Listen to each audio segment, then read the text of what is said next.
For the past 6 years, I've been a coach for the Montana Entrepreneur Program of the Montana Arts Council. And I'm so pleased to introduce a wonderful artist and my good friend Julie Chapman. She and I have been friends and neighbors for more than 10 years, I think. We share an interest in art, knitting, and dogs.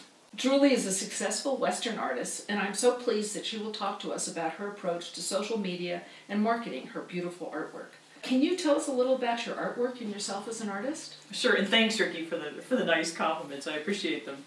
So I've been drawing since I could hold a pencil, but I always thought that you couldn't make a living as an artist. You know, everybody knows that truism, right? So I went to engineering school because I love science. And while I went to work for HP after college, I built up my art career slowly on the side. And in 2002, I won the Arts for the Parks Grand Prize, the $50,000 grand prize, which was the impetus for us to move from California to Montana and for me to become a full-time artist, which is what I've been doing ever since. Can you give us an idea of where you are in the arc of your art career? So I think at this point, I would no longer consider myself an emerging artist. I'm more of an established artist. I'm not yet in the top tier of wildlife and Western artists, but I'm knocking on the door. And I'm more limited right now by time and the amount I can produce than by channel. Now let's go into the nitty-gritty, and if you could tell us about how you market your art and all the various ways that you sell your art and find new customers. So, okay, channels for my artwork include, and I'm so glad I spent some time thinking about this in advance, museum shows, other juried and invitational shows, galleries, Facebook, Instagram, my email newsletter, and my website. So those are all what I would call channels for reaching people with my artwork and for selling it. All those channels I went through, new followers, patrons, collectors, find me through any one of those channels, which is great. Now I have very clear policies though about if people contact me and they're interested in a work of art, buying something I have available, for instance, if you found me through a gallery, please tell me which gallery, because I'm going to send a commission to that gallery. Good. Okay? Yeah. Do not ever undercut galleries. So let's go to social media and talk us through that, please. Okay, so the website is, that used to be more of a channel for me, but it's not so much now, because it's table stakes. You need to have it. It's a static and non-interactive portfolio, but social media has superseded websites in terms of the primary marketing, direct marketing for a lot of artists, and that's true for me too. So the website's like an anchor. You gotta have it. You gotta be able to refer. They'll say, "Where can I see your work?" And if they're not near any of my galleries, you can go. You can see it on your phone right now on my website. Right. So that's a good way to do it. So I see you've got. Oh, I love this horse painting. What else you got in the way of horse paintings? Well, let me pull it up here on my website and show you. So. Let's go back to social media. Yeah. I'll let you go. Okay. Yeah. No. So there's a lot of social media channels out there. The two that I focus on are Facebook and Instagram. For me, Facebook is lower volume, higher engagement. Instagram is higher volume, lower engagement. Volume of? Just the volume, the feed. It's images just flying past when you're scrolling. Yeah. And people go, oh, and they hit a like and they keep going. Yeah. Facebook is, it's much more of an interactive, channel, which I like. On Facebook, you might be on your phone, you might be on your laptop, it's easy to type in, hey, I really like that. On Instagram, people go, I like that, and then they type some emojis in with their phone, because that's about the quickest thing they can do, and then they keep going. You have a personal page and a business page. Yeah. What are your thoughts about that? How do you use those two? When I started doing Facebook, the difference between personal and business, I didn't understand, and Facebook, I don't think made it very clear what the difference was, and that you should have a business page and you should start there if you're going to have a business. So I started on personal, and that's fine. I built up all these, friends or followers, whatever you want to call them, through the personal page. It probably would have been better to start with a business page in my case. So I am super careful not to talk about, hey, this is for sale for X amount of money on my personal page, because that's the kind of thing that Facebook could shut you down for. Oh, interesting. So that's what I've heard. I've heard of people saying, Facebook just shut me down overnight and I couldn't tell anybody, and there wasn't anybody to reach at Facebook. So I'm kind of careful about that, and I think if, as an artist, if you're starting to build a business following, it's probably better to start with a business page. Do you notice that the posts on your business page don't go to as many people as the ones on Yeah, your personal page? Absolutely. And do you do you post the same thing to both? Maybe Yes, with less I do. about the sellings part? They're pretty much the exact same post. Okay, Yeah. yeah, okay. How much do you invest in advertising on social media? I don't. Okay, I don't. and why's that? So Facebook does provide a lot of tools for you to target a message at a very narrow audience, to be very specific. I want women over 50 who live in households with X amount of net worth and located in these areas and that sort of thing. You can do all that with Facebook. I haven't been convinced that that's the way to sell expensive fine art. And I've talked to my galleries. Some of them have tried this and have said, yeah, not sure we see the returns from it. Oh, interesting. So Okay, yeah. I haven't explored it, and I haven't felt the need to, again, because I'm limited by the amount I can produce. Do you post the same thing on Instagram as Facebook and Somewhat, but not entirely. Not entirely. Instagram needs to be really, it's totally visual. I mean, Facebook, of course, is visual too, but then I'm going to have some words about this thing, and I struggled with the title and whatever, and people are going to weigh in on that. Instagram is just, it's a little more polished up, wrapped up, ready to go. So it's more an image with a caption, whereas the Yes. Facebook is maybe Caption, an hashtags. And, image with a story. yes. Okay. And but I am adding more story on Instagram because I have noticed when I love Instagram for myself. I get a lot of ideas looking at other artists' work on there. I have noticed that there are artists who post something and I'll think, well, how big is that? What's the medium and what was your inspiration? And they'll have nothing on there and I'm like, I'm left sort of flat and I just go past it. Yeah. Now others will put more story and I want to read that. I want to read what they were thinking about and what inspired them and why they did this. Then there are artists who go on for way too long on Instagram. You know, it's like, okay, you have the image and then they've got like three phone screens worth of info below it. It's like, no, that's too much. Right. So can you tell us the story of a recent sale that you posted something? How did you get them interested in that piece? What led to the sale? Then what? So somebody says, oh, I want to buy that. Then what? So actually, I think this guy is a perfect example because I posted him on Facebook a couple days ago, and this was one of those I thought people are going to go, what are you thinking? You know, I wasn't sure if this would be like, what are you thinking or what? Put it out there, millions of comments right away and likes, and within an hour, several people had said, is this available? So, and then I messaged him privately and we work it out that way. So how do you work out the details? Do you charge So what I them for tell shipping? them is, this piece, framed, delivered at a gallery will be and I give them the gallery price. Right. Because this was promised to a gallery. Well, I hadn't promised it to a Okay, gallery yet, good. otherwise I would need to give the gallery a commission. Right. So I hadn't promised it to a gallery yet, but I said, this is the price it would be at a gallery. I'm willing to give you a little discount right now if you're fine with taking it unframed. Okay. And as soon as it's dry, I'll just retouch varnish and send it off to you. And then it's usually like, okay, the details are, do you do check or PayPal, etc. So.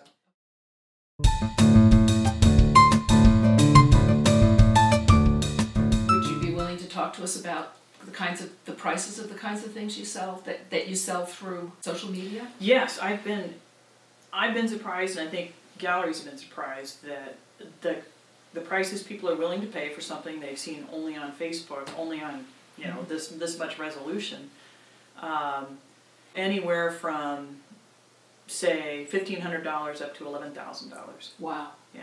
Wow. That is impressive. It's surprising to me. Yeah. So are these people are the customers people who've already seen your art and are familiar with you? Or are some of these people that all they see is what's on their screen? Some of them are people who have bought my work in the past and are familiar with it. Some some recent sales have been on somebody contacted me on Facebook. I'm really interested in the painting, and I think I don't know who this person is, so I never know if they're for real. Right. But here's the price and all that, and then okay, great. How do you want the payment? So it's been a mix. Yeah. I've had people. A recent painting and this was another like, I don't know, $13,000 or $11,000, something like that sale. And it turned out to be somebody from high school. Oh. And I didn't know, because she had changed her name when she got married, and I didn't remember her. She was in my sister's class, but it was like, wow. Huh. Yeah. Interesting. She found me on Facebook. And are you equally trusting with somebody whose name you've never heard of before in terms of the?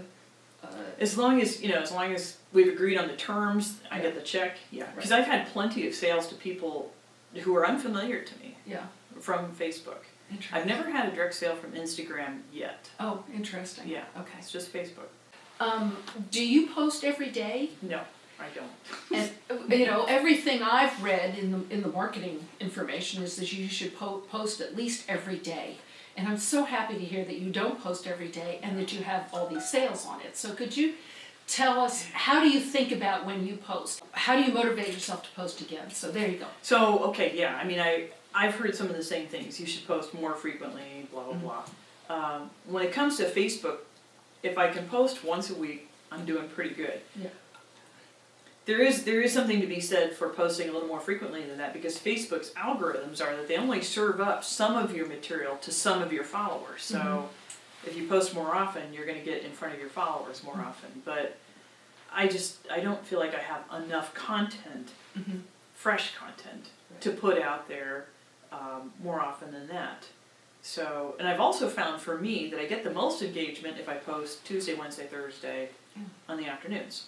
So I'm going to kind of keep my post to that time frame, which means that I'm only going to have at the most 2 probably in a week. Do you schedule when you post? No. You don't use the schedule? I'll just go, oh look, I've got this painting done. I'll share it with everybody. What the heck? Yeah. Okay. So it's a little more off the cuff than that, and for me that works. I'd rather have it be that way. Like, oh, I feel like I want to share this with folks on Facebook and hear what they have to say. Now you don't just post your artwork. Sometimes you post somewhat more personal stuff, like a dog, like when you had a puppy. Right. How do you think about that? I don't post a ton of personal stuff. I'm still trying to decide what the right balance is on that. So your goal is to try and post a piece of art once a week. That's a goal. Yeah. That's a goal, right? Yeah. And then you might add a few things, maybe once a month something else goes in there. That's probably about right. All right.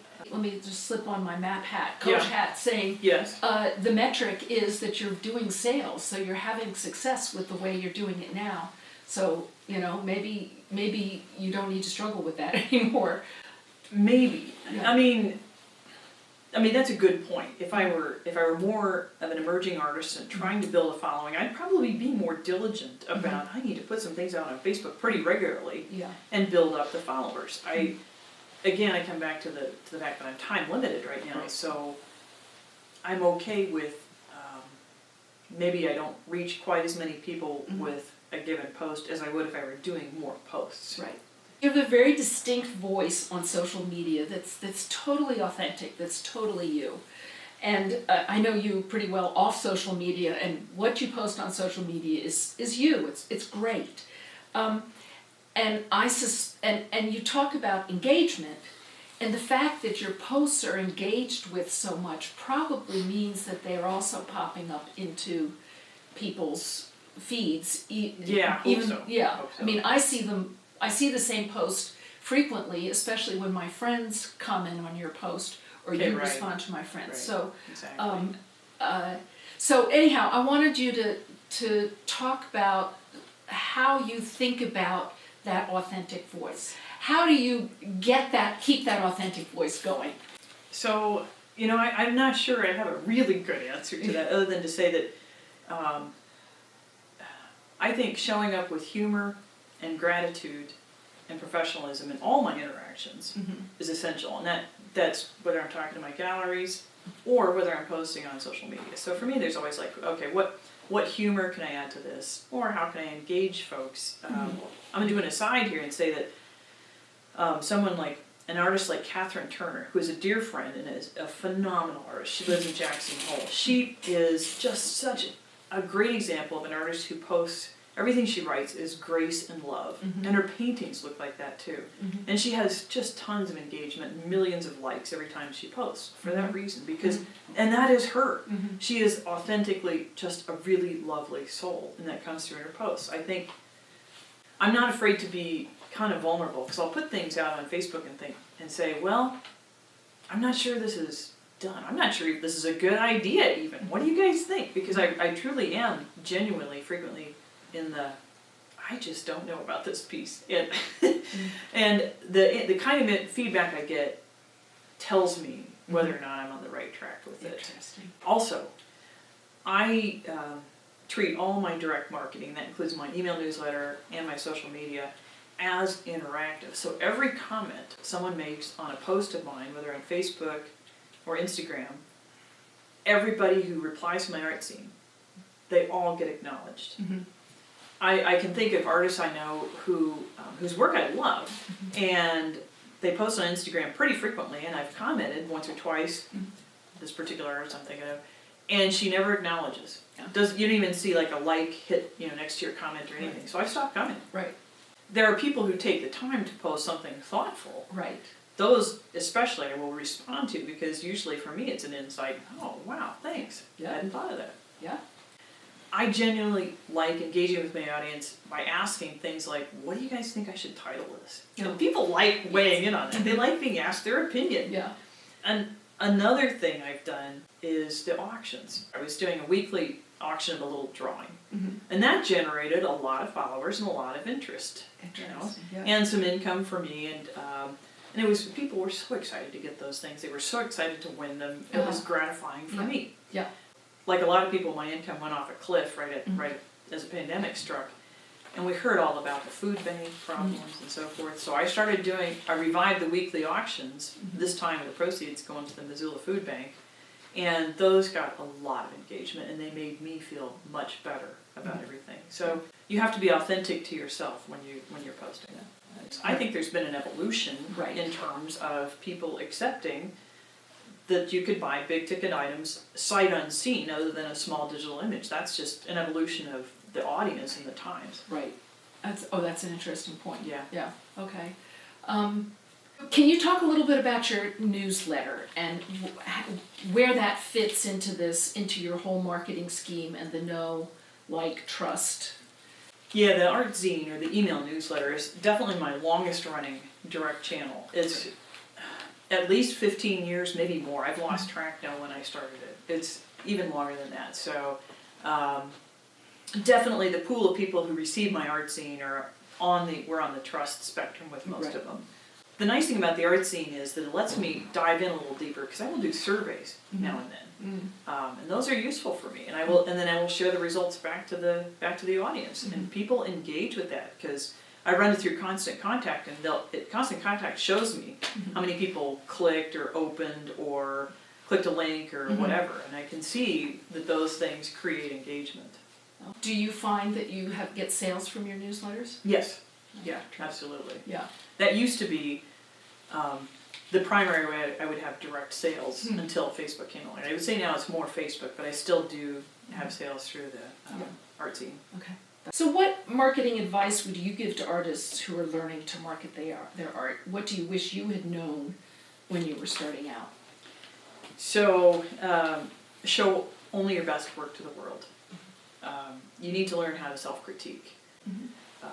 Now that said, I will break this rule occasionally when I want to illustrate something or I want to try out an idea, and I'll put something out there that might feel half-baked and see what kind of response I get. And I'll say, this feels half-baked, or something along those lines, and see what response I get. You've done some works in progress posts as well. Yeah. What do you think about those? Usually it's when I feel pretty confident that it's going to end up being okay, or I'm excited about how it looks at that stage.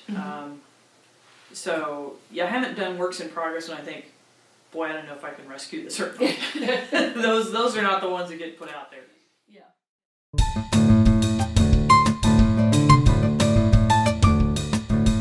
So, you need to choose a couple of social media platforms and show up consistently. There's a lot of social media platforms out there. You need to pick the one or ones that resonate with you and be consistent. Okay. It's, don't do that, well, I went on Facebook and I posted a couple times and never sold anything. Yeah. The engagement thing we've talked about, which is, I think it's polite and it's also important to engage with anyone who engages with you. Okay.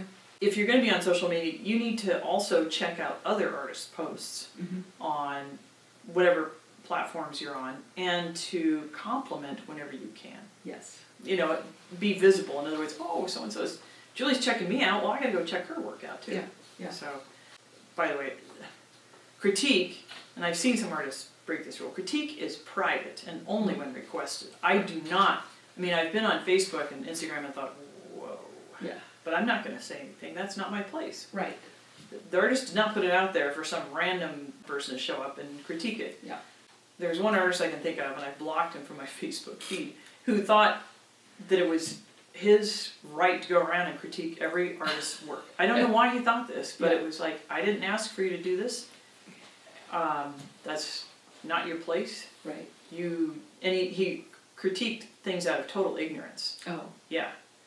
And we talked about this already, but I think start with a business page on Facebook. Mm-hmm. If I had known, I mean, it wasn't clear, and I'm not sure if they were even a thing when I started on Facebook, but now you should. You should start with a business page. Yeah. Okay. But you have to have a personal page to start a business page. But yes, if you're going to do Yes. if you're going to sell your If you own- want to sell and you want to be, you want to be clear about that. Mhm. I hate to say it, but print advertising, I think, is a waste of money. Yeah. Yeah. Unless you have a lot of it and you're willing to buy half or full page ads for 6 months at a time. Right. Well, again, you can't engage with a print ad. Yeah, that's a good point. I mean, Yeah. that's part of what I love about social media. Right. Print advertising has got to be pretty much all no, and no, like, or trust, because. Yeah. It's basically an awareness thing. So you've got an audience, you're sending your newsletter to them, you're posting them on Facebook. Back then you would post a gorgeous scratch board and maybe a series, and then you'd say, well, this is something I'm playing with. Yes. And what do you think? But you're obviously bringing in new buyers. Where do they find you? How are they finding you? So I think it goes back to those channels. They're Facebook and my galleries, both. Mhm. When I started doing the new mixed media stuff, I sent it up to my Whitefish gallery. He started selling it immediately, and I'm going to assume it was probably to different people that had bought my work in the past. Right. Same thing with my Sedona gallery. When he saw the new stuff, he said, send us all of this you can. This is so exciting. And he started selling it right away to people who had not bought my work before. Oh. So it's both Facebook and galleries, I think. Also my art scene. I mean, Yeah. some people will fall off of the art scene, the subscription. Okay, yeah, that's not what I thought it was, and they've fallen off. Other people have joined it. Yeah. You know, seeing it on Facebook or my website or talking to me at a show. How does talking to people at a show compare with social media for bringing in new artists? New collectors, sorry. I would have said, I probably would still say that talking to people at a show is the best thing you can do. It's the number one way to engage with someone. And people who are going to buy serious artwork love to get to know the artist. They want to know you, they want to know your story behind the work. Talking to them at a show is fantastic, but Facebook is a close second, I've found. I've made plenty of sales, again, to people I didn't really know, I'd never heard of, on Facebook. Just like I've met people at shows, gallery shows or museum shows, talked to them for a while, and then they sign up on my art scene later on or find me on Facebook. I talked to the gallery, and later that day I got an Instagram, and he said, oh, I'm starting following you on Instagram, hi, and I talked to you earlier, blah, blah, blah, so. Yeah. They all work together. Yes, exactly, yeah. exactly. And It's a that- virtuous thing, circle. Yes. Yeah. Do you have any final words? Yeah, I'm one data point. There are other artists who are using Facebook and Instagram, I would say plenty of them, more effectively than I am. So for your students, it would be great to find artists that they respect, whose work they love, maybe is like their own, follow them and see what they're doing on social media. That sounds like great advice. Yeah. So thanks so much, Julie, for sharing the keys to your success with us and helping us along our road to developing a sustainable business of art. Thank you.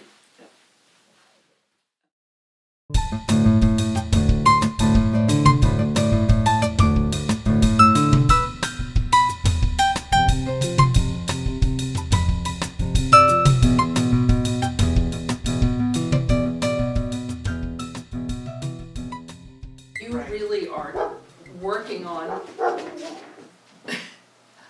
dogs. Yes, dogs. We're working on dogs, Yes. exactly. We're really working from this connection. I think we need to stop.